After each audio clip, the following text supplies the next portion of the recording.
Around 500 BC, ancient Greece was comprised of two primary city-states that could be considered superpowers of their day, Athens and Sparta. The Athenians enjoyed a period of naval supremacy in the Mediterranean Sea and was a place where democracy, art, and philosophy flourished. The Spartans, on the other hand, were a militaristic society considered by historians to be among the most elite land-based fighting armies at their prime. Around 480 BC, these two rivals joined forces and teamed up to defend Greece from a common enemy, the invading Persian Empire.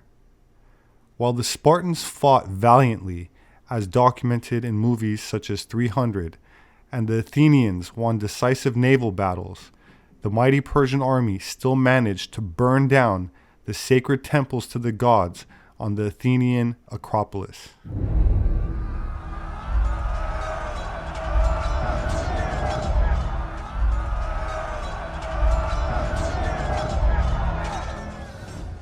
The Persians were eventually forced to abandon their invasion, and what followed was the golden age of classical Greece, which lasted for about 50 years, before Greece fell back into internal wars between the Greek city-states.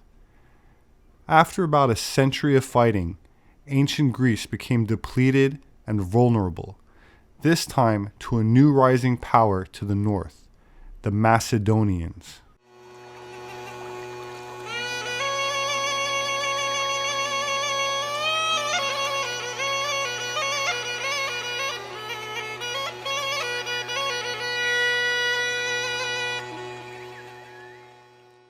Under King Philip II, Macedonia emerged as a formidable military force, due in large part to being well trained, but also introducing a new type of weapon to the battlefield, an 18-foot-long pike called a sarissa, twice the length of a normal Greek spear, that proved to give a definitive advantage over the standard phalanx, the name given to the most common military formation at the time.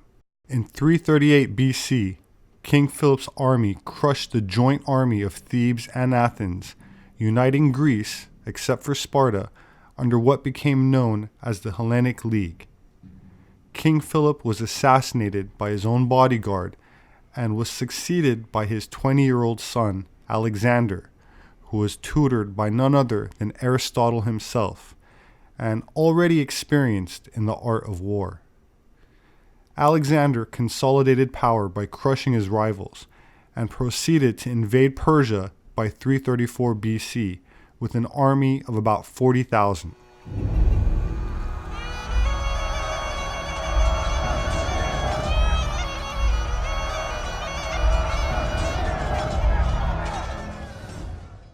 Victoriously penetrating into Asia Minor, finally confronting King Darius, King of Kings himself, whose army outnumbered Alexander's 2-1. Despite the numbers, Alexander achieved a stunning victory, massacring the Persian army, with King Darius fleeing in retreat, but Alexander capturing the king's wife, mother, and 3 children. Alexander went on to conquer the Phoenician coastal cities, continuing to Egypt, conquering everything in his path, and declared pharaoh by the priests of Memphis. He then founded a new city, named it Alexandria, and eventually went on to establish another 12 cities, all bearing his name. Alexander marched eastward, conquering territory that extended to the ends of the known world at the time. But while there's a lot more to the story, I would like to now read a letter from Alexander the Great to Darius, king of Persia. And I quote, "Your ancestors invaded Macedonia and the rest of Greece, and did us harm, although we had not done you any previous injury. I have been appointed commander-in-chief of the Greeks, and it is with the aim of punishing the Persians that I have crossed into Asia, since you are the aggressors. You gave support to the people of Perinthus, who had done my father harm, and Archas sent a force to Thrace, which was under our rule. My father died at the hand of conspirators instigated by you, as you yourself boasted to everybody in your letters. You killed Arsus with the help of Bogas and gained your throne through unjust means, in defiance of Persian custom and doing wrong to the Persians. You sent unfriendly letters to the Greeks about me to push them to war against me, and sent money to the Spartans and some other Greeks, which none of the other cities would accept apart from the Spartans. Your envoys corrupted my friends and sought to destroy the peace which I established among the Greeks. I therefore led an expedition against you, and you started the quarrel. But now I have defeated in battle first your generals, and now you in person, and your army, and by the grace of the gods I control the country. All those who fought on your side and did not die in battle, but came over to me, I hold myself responsible for them. They are not on my side under duress, but are taking part in the expedition of their own free will. Approach me, therefore, as the Lord of all Asia.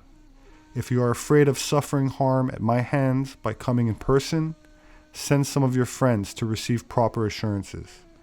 Come to me and ask and receive your mother, your wife, your children, and anything else you wish. Whatever you can persuade me to give shall be yours. In future, whenever you communicate with me, send to me as King of Asia. Do not write to me as an equal, but state your demands to the master of all your possessions. If not, I shall deal with you as a wrongdoer. If you wish to lay claim to the title of king, then stand your ground and fight for it.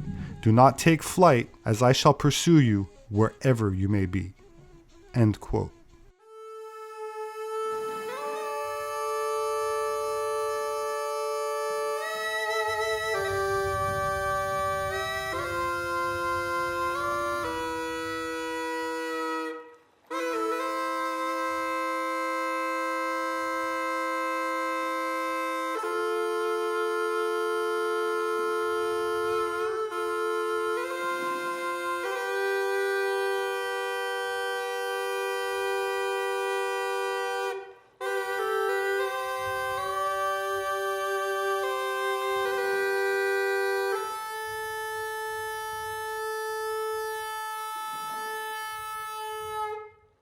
My name is Robert Sepehr. I'm an anthropologist.